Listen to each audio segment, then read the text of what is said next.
Hi friends, అందరికీ నమస్కారం. Welcome back to Padma power channel. Friends, ఈరోజు వాము కారం మన వీడియో. వాము కారం అన్నది ఎలా చేసుకోవాలన్నది చూద్దాము.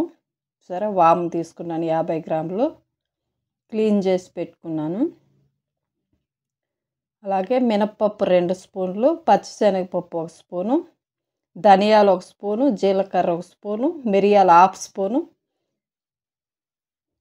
కరివేపాకు, ఎండుమిరపకాయలు. ఇప్పుడు మనం వామును వేయించుకుందాం ఫ్రెండ్స్.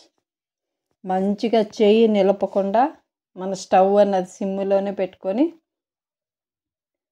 మంచిగా వేయించుకోవాలి. మంచి సువాసన వచ్చేంత వరకు సిమ్లోనే పెట్టుకొని చెయ్యి నిలపకుండా ఇలా వాముని వేయించుకుందాం.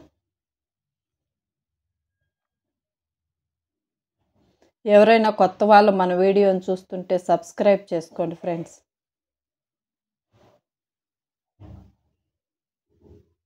మీరు సబ్స్క్రైబ్ చేసుకోవడం వల్ల మన వీడియో ఏది పెట్టినా ఫస్ట్ మీకే వస్తుంది, మీరు చూడొచ్చు. సబ్స్క్రైబ్ చేసుకొని వాచ్ చేయండి. అలాగే మన వీడియో మీకు నచ్చినట్లయితే లైక్ చేయండి. మన వీడియో పైన మీ అభిప్రాయాన్ని కామెంట్ రూపంలో తెలియచేయండి. చూసారా, ఇప్పుడు వాము వేగిపోయింది కదా. ధనియాలు, జీలకర్ర, మిరియాలు. పిల్లలు ఉన్న వాళ్ళైతే మిరియాలు స్కిప్ చేయొచ్చు, లేకుంటే మిరియాలు వేసుకొని ఎండుమిరపకాయలు కొద్దిగా వేసుకోవచ్చు.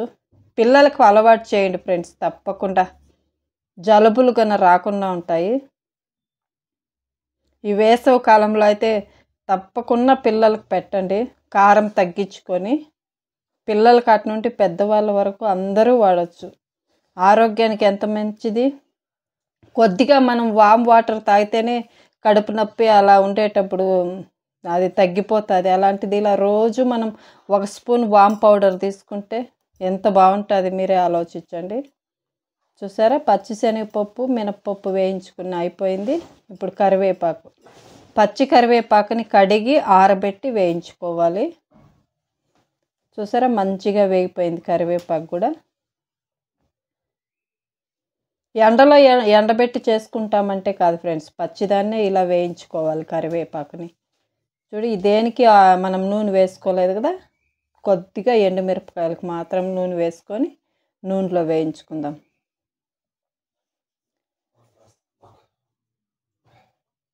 ఆరోగ్యానికి చాలా మంచిది, అందరికీ ఉపయోగపడుతుందని నేను ఈ వీడియో చేస్తున్నాను.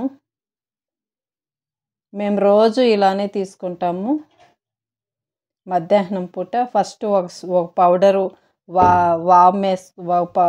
ఒక ముద్ద, ఫస్ట్ ముద్దకి 1 స్పూన్ పౌడర్ వేసుకొని కొద్దిగా నెయ్యి వేసుకొని ఫస్ట్ ముద్ద పౌడర్లోనే తింటాము.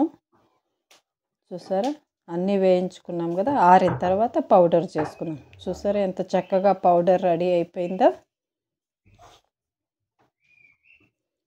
చూడండి, ఇప్పుడు నేనే తింటున్నాను. ఇలా ఫస్ట్ 1 స్పూన్ పౌడర్ వేసుకొని కొద్దిగా నెయ్యి వేసుకొని ఫస్ట్ ముద్ద తినేసి తర్వాత మనం ఏం తింటామో అది తినచ్చు.